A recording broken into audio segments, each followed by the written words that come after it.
Amigos queridos, que as infinitas bênçãos do amor de Jesus recaem sobre nós nesta hora. Amado Mestre, envolvidos e imantados neste ambiente sereno, às primeiras horas da manhã desse dia, queremos estar, Senhor, em sintonia com os seus mensageiros, nestes fios tenuíssimos da prece, sentimentos que partem dos nossos corações para alcançar os corações amantíssimos que em seu nome nos envolvem neste dia. Socorre, Senhor, a nossa indigência espiritual e dá que possamos vislumbrar a cada dia mais os caminhos seguros e iluminados para que possamos percorrer novas trilhas e darmos grandes passos rumo à nossa modificação. Assim, amigos queridos, agradecidos pela presença honrada e amiga dos tarefeiros de Jesus, iniciamos com alegria e paz em nossos corações o Evangelho desta manhã. Obrigada, Senhor Jesus, obrigada, amigos queridos, e que assim seja.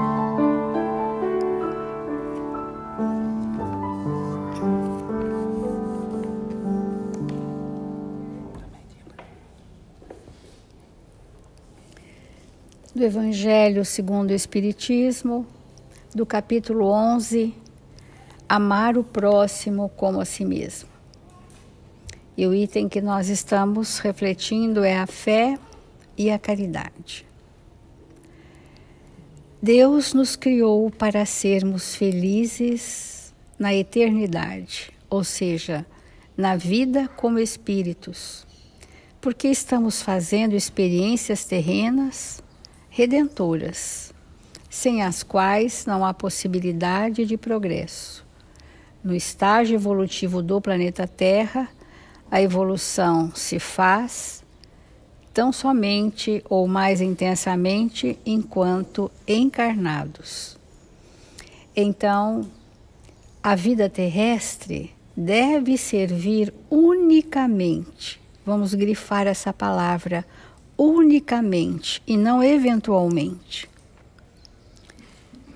A vida na Terra deve servir unicamente ao nosso aperfeiçoamento moral. Significa dizer que sobre tudo o que realizamos, nós precisamos perguntar para nós mesmos: isto vai gerar qual progresso moral para mim? Isto está de acordo com a minha necessidade evolutiva? Atende aos meus objetivos existenciais? Do contrário, pode ser bom, prazeroso, mas não é um bem para mim. Pode ser um bem para outra pessoa fazer aquilo, mas para mim não atende à minha necessidade evolutiva. Aí alguém pode dizer, mas isso não é muito seletivo? Sim, mas o roteiro do Evangelho é este. A nossa vida na Terra deve servir unicamente ao nosso aperfeiçoamento moral, seja profissionalmente, socialmente, espiritualmente, na vida em família.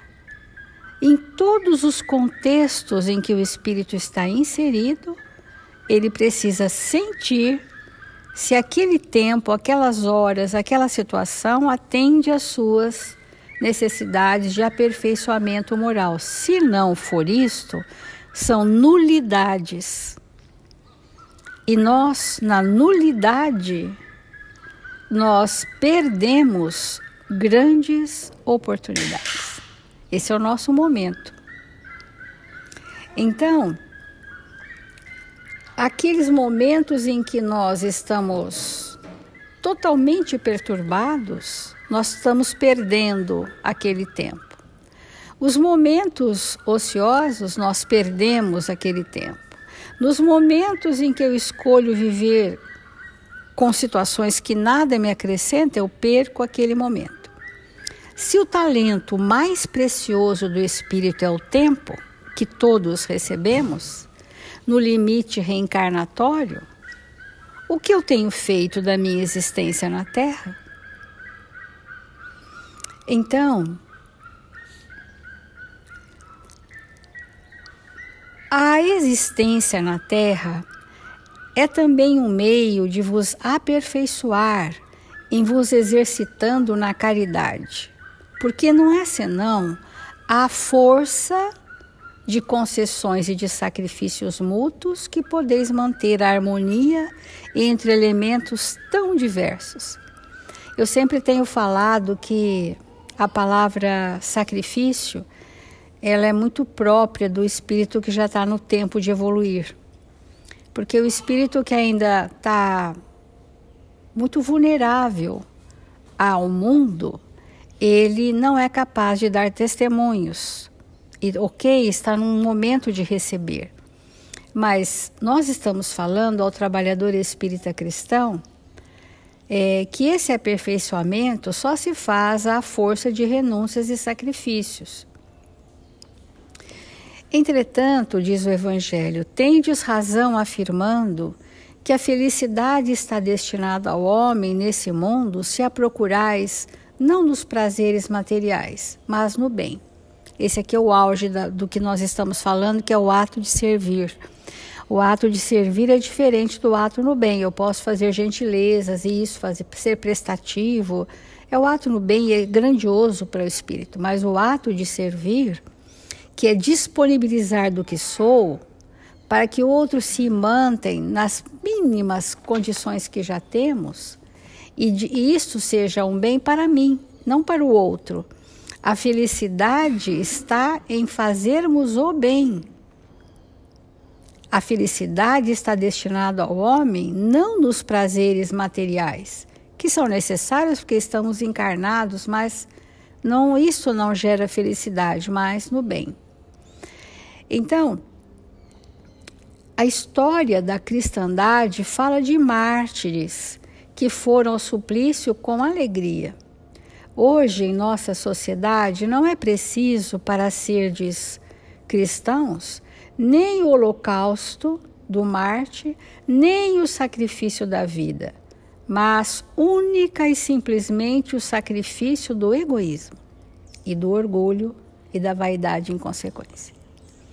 Sacrificar, é exterminar de nós. E como é que nós vamos voluntariamente fazer isso? Não fazemos ainda. Não fazemos ainda. Então é preciso que circunstâncias difíceis cheguem na nossa vida pessoal, para que a gente fale, bom, esta é a oportunidade de eu vencer a minha acomodação, ou o meu egoísmo, ou vaidade, o que quer que seja. É imperioso que a gente fale, olha, eu vou fazer isso para sacrificar, exterminar o egoísmo. Por quê? Porque eu quero ser um espírito feliz. A destinação é ser feliz. E para isso, eu preciso encontrar essa frase importante, que a existência na Terra deve servir unicamente ao nosso aperfeiçoamento moral.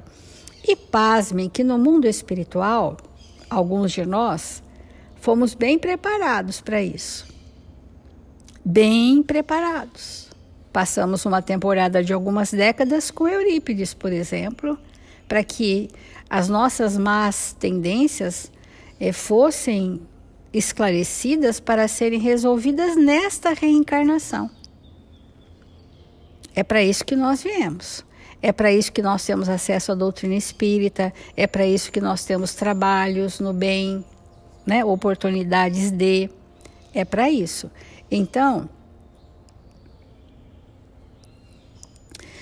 Eu trouxe do livro O Espírito da Verdade uma lição que até já tinha sido feita, mas que agora ela fica bem apropriada a essa parte que nós estamos falando do sacrifício do egoísmo, né?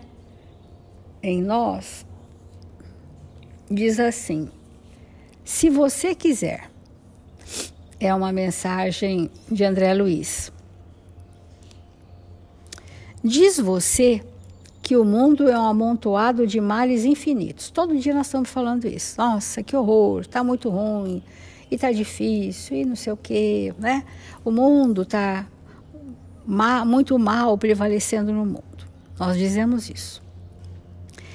E diz André Luiz, porque André Luiz é bem pontual, né? Ele tem um pragmatismo, né? Que gera isso aqui eu dou conta de fazer, porque ele está explicando o modus operandi de como fazer, né?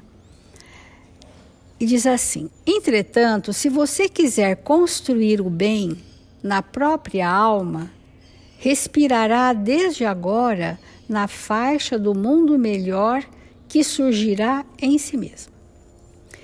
Esses livros que falam da transição planetária e as mensagens de Bezerra desde o ano 2000 estão anunciando momentos dificílimos.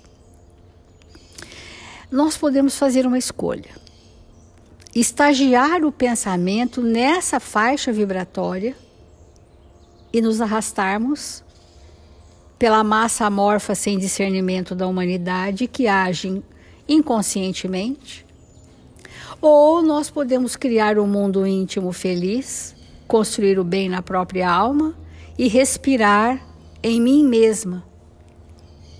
Olha que espetáculo de colocação. O mundo interno pode ser um mundo feliz. É com este que eu lido, é com este que eu vou, é este que eu expando, é deste que eu vivo, é deste que eu dou. Porque é uma escolha. Em que sintonia eu vou escolher viver? É uma escolha. O mundo não precisa ter nenhuma alteração formal, mas a minha alteração íntima ela é imprescindível. A minha. De que mundo nós estamos falando? Do mundo íntimo. Esse mundo íntimo que muitas vezes está igual ao mundo lá fora, né?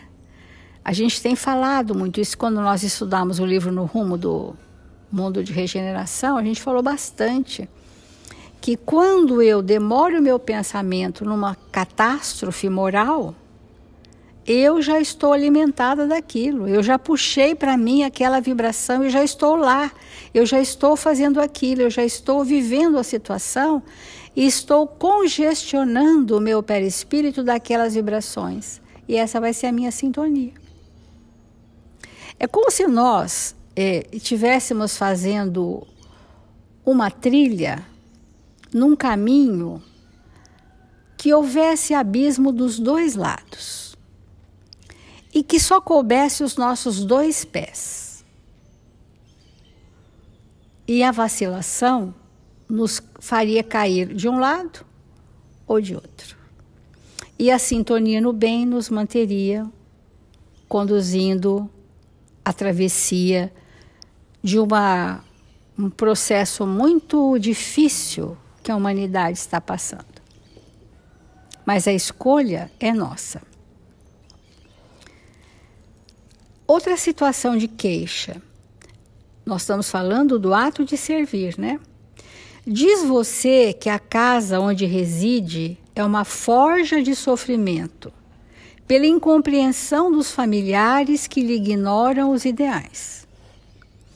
Então, eu não pertenço a essa família, é só sofrimento, ninguém me compreende naquela casa, todos ignoram as minhas ideias, eu sofro muito por estar ali. Esse pensamento já mostra que nós não sabemos ainda o quanto é importante a convivência naquela família, o quanto eu vim para mudar sentimentos com aqueles e não com os de fora. Então, contudo, se você quiser servir com paciência e bondade, ajudando a cada um sem reclamar retribuição, embora pouco a pouco, passarão todos eles a conhecer-lhe os princípios, através de seus atos, convertendo-se o lar em ninho de bênçãos. Nós temos observado, pela experiência comum entre todos nós, que as pessoas vivem no mesmo lar e não se conhecem. Convivem, cumprem as suas funções, são sociáveis, gentis, mas não se conhecem. Para nos conhecermos, aqui o André Luiz está mostrando, né?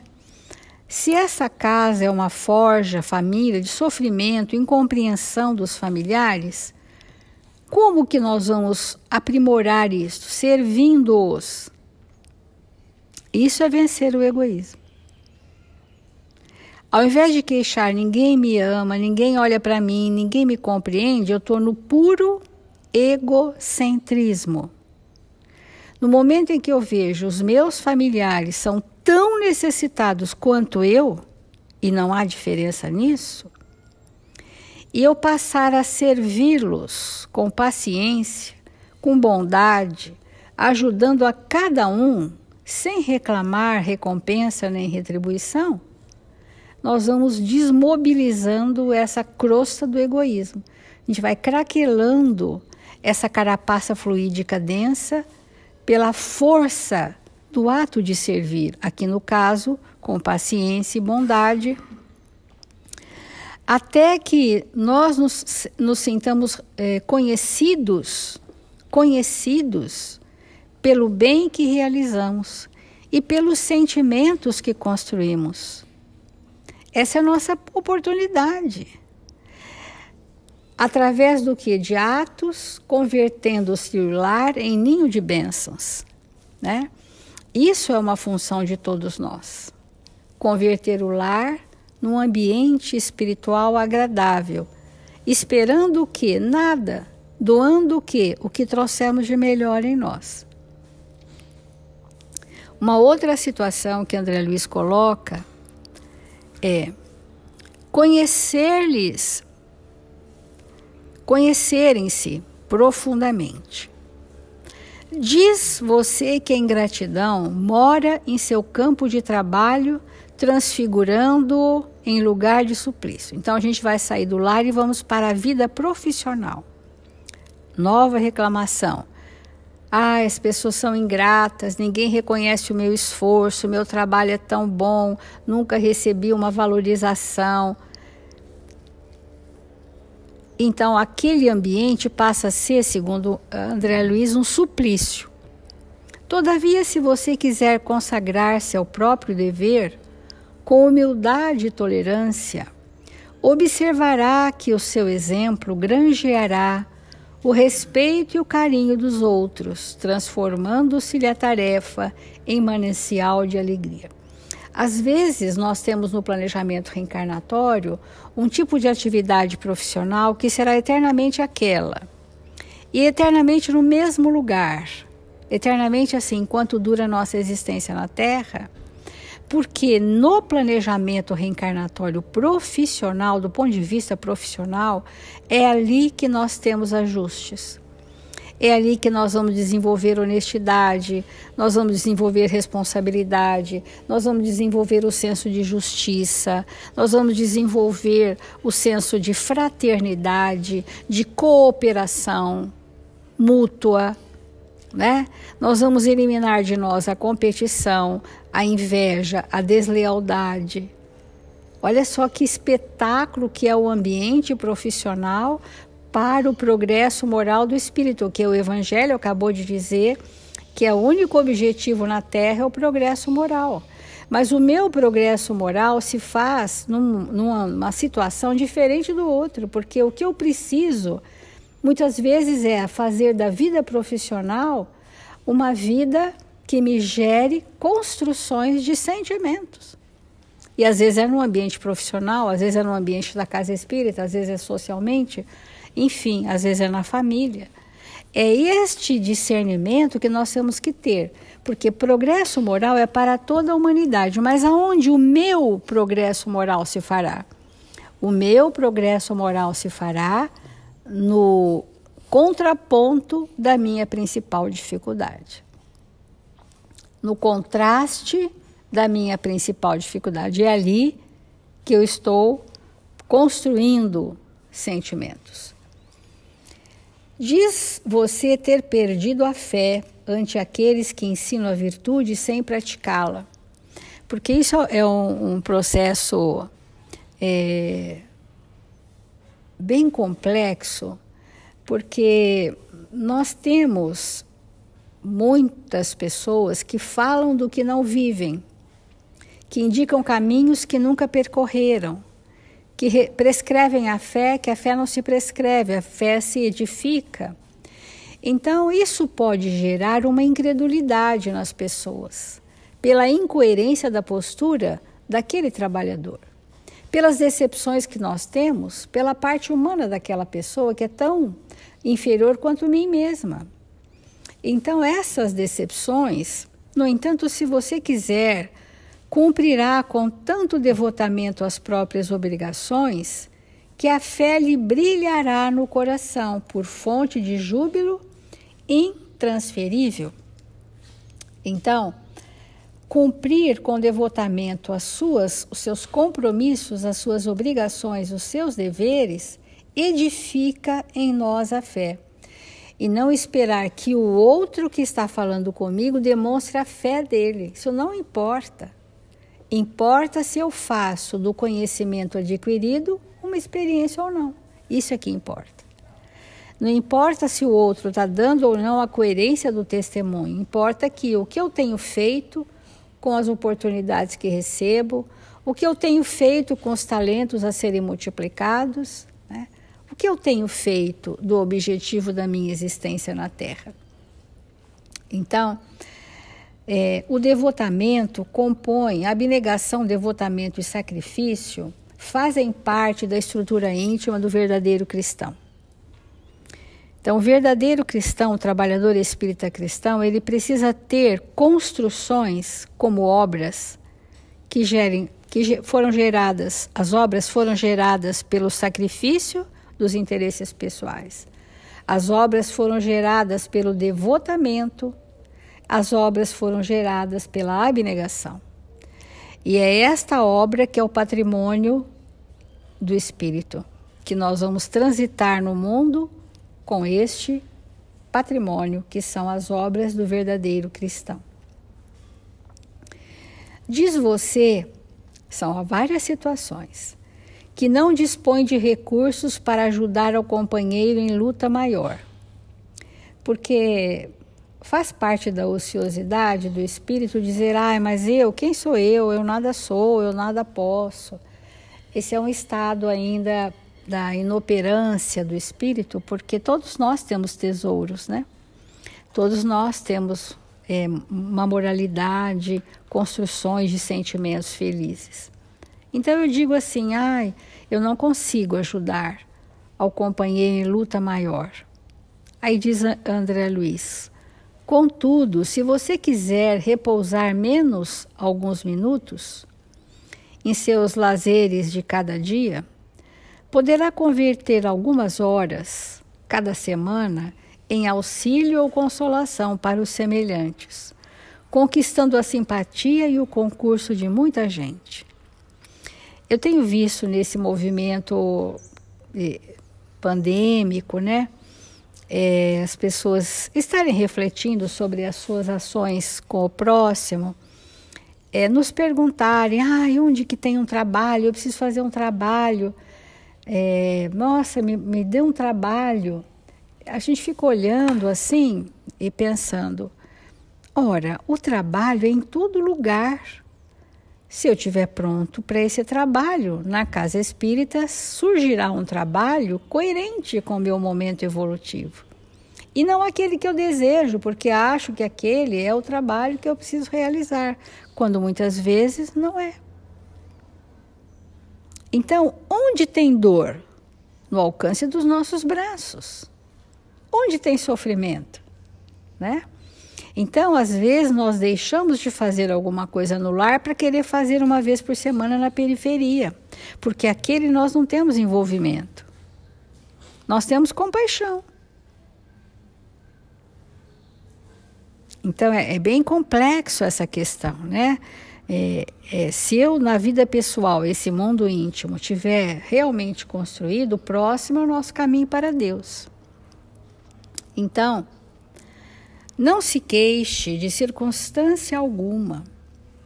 Lembre-se de que a vida e o tempo são concessões de Deus diretamente a você. E acima de qualquer angústia ou provação, a vida e o tempo responderão a você com a bênção da luz ou com a experiência da sombra, como você quiser. É uma escolha eu fazer a experiência da luz ou a experiência da sombra. Aonde, voltamos ao princípio da nossa conversa, aonde eu vou ancorar o meu pensamento, em que nuvem? Porque é uma escolha. E uma vez ancorado naquela nuvem, amigos, são muito tempo para se desvencilhar, talvez décadas. Ninguém sai de um processo de sintonia porque tomou alguns passes, porque leu o Evangelho, não sai. Porque aquela imantação ela é altamente perniciosa.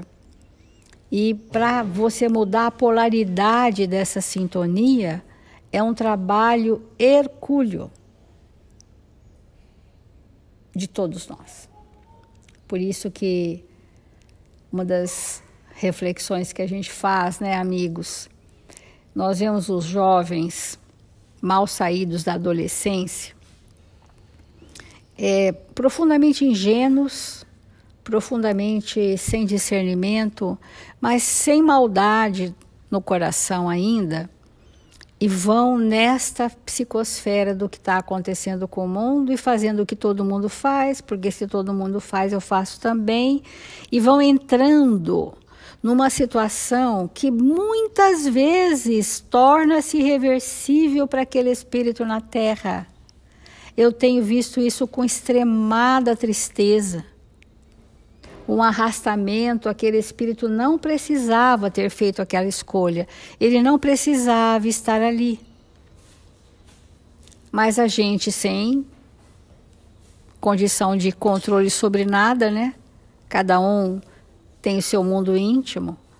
Então, amigos, o valor da família nesta hora é muito superlativo. E André Luiz trouxe para nós essa mensagem bastante esclarecedora.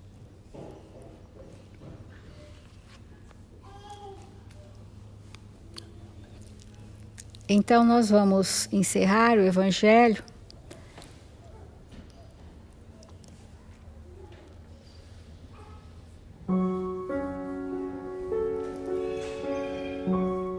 Senhor Jesus, doce enlevo nos envolve nesta hora.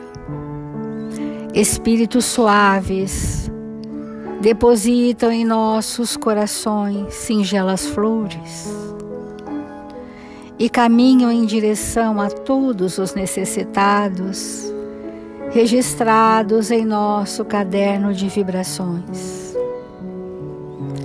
para que todos recebam o bálsamo que alenta de esperança e paz os corações entristecidos pela dor. Que essas visitas honradas nos leitos dos hospitais, nos lares em desajustes, nas crianças em desespero, nos que estão aguardando o momento de retornar ao mundo espiritual. Apostos estão os trabalhadores de Jesus, confiantes de que estenderão mãos misericordiosas sobre todas as necessidades.